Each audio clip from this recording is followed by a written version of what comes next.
guys, for today's video, dahil galing tayo ng probinsya, ayan, marami tayong nakuha. Marami tayong na-harvest. Ayan, magbumukbang tayo ng mangga. Dalawang klase to, isang apple mango at isang manggang kalabaw. So, tingnan natin kung ano ang mas masarap, ano ang mas maasim at hindi maasim. So, 8 pieces lahat to. So, with me is just me, ang aking maganda pamangkin. Kaway-kaway naman dyan. So, siya yung kasama ko magmukbang. Ayan, ay tirador ng mangga sa amin. So, tingnan natin kung kakayanin mo ang asim. O, sabi, alamang bagoong to na medyo maanghang. Hindi natin dadamihan kasi baka hindi tolerable yung anghang. So,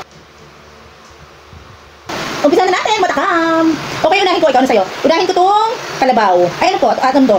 Ano ba to? Apple mango.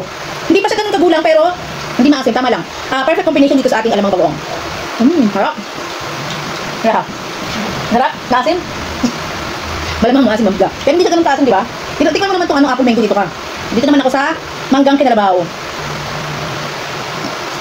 Actually, meron pa kami Indian mango, kaya lang hindi ako nagdala. Atin siya. Pero, perfect dito sa bagong alamang natin na matamis anghang. Sarap. Kasi ang Indian mango kasi madali lang hanapin eh. Pero itong apple mango, at saka mangga kalabaw, napakahirap kasi mahal ko sa palengke, mahal sa market. Yung apple mango, bahira lang yan. Yung ibang si ayaw yun eh, kasi pangit daw ang amoy mabaho daw, at saka basta hindi daw masarap. Pero sa amin, yung apple mango, mabango siya, tapos masarap. Laon ako maniba lang. So, good luck sa ngipin namin. Sana hindi kami manghilo. Actually, matakot talaga ako sa mangga. Ang problema ko lang, nangihilo. Gusto pa ng bibig mo, ng tiyan mo, pero ngipin mo ayaw na. Suko na.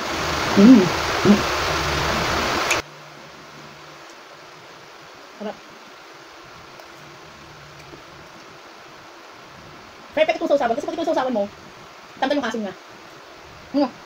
Hindi masyadong lasing-asim.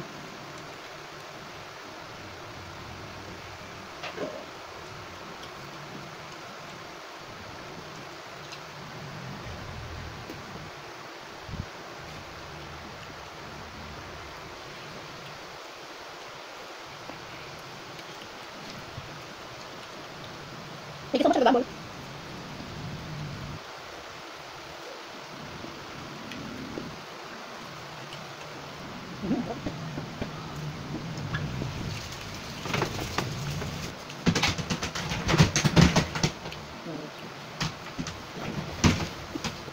Natik makan ang anghang.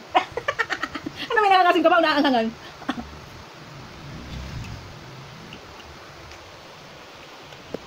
Di ba sarap?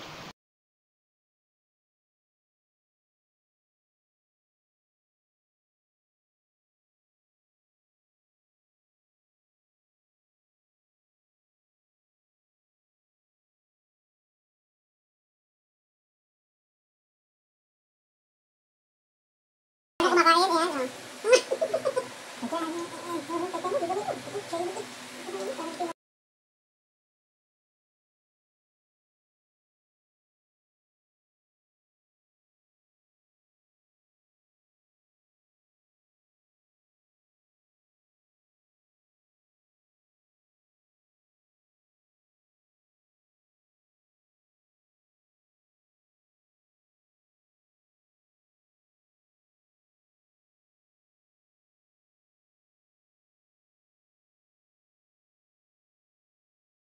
That's it of ng ating mangga. Thank you so much sa nakimukbang for today. Jasmine, Joshua, and Kimberly, and Jessa.